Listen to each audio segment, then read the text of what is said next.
Thank you. And thank you, Mr. Secretary, for being here. I just wanted to make a couple comments regarding your testimony on the lockbox and the constitutional amendment. I also submitted a bill for a lockbox. I think you've taken it a step further with a constitutional amendment, which I would totally support. And I believe also in your comments you said that likely that wouldn't be in place until 2017. So perhaps we can combine efforts and move forward with something that would help protect the funds in the short term and move towards a constitutional amendment.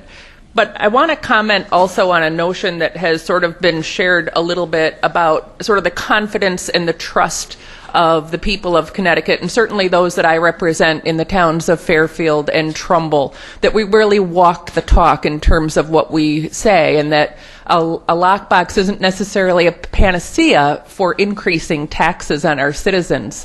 When the Special Transportation Fund was put in place, Connecticut residents did willingly agree to what are now some of the highest gas taxes in the nation, because those funds were going to go to transportation infrastructure improvements, yet that promise wasn't kept.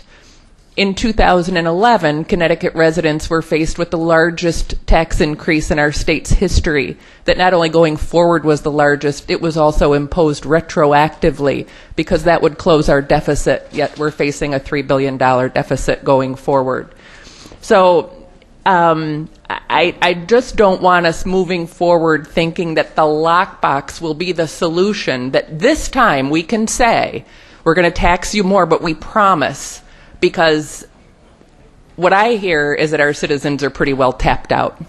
So maybe there's a way to look at other ways of doing things, and maybe, as the governor had started with his budget proposal recently, that we live within our means, that we can maybe prioritize some of the projects, but not to move forward thinking this will be a solution, that this time they'll agree for more taxes. So I just want to share that thought with you, but I do totally agree with the lockbox concept and your proposal to move that forward as a constitutional amendment.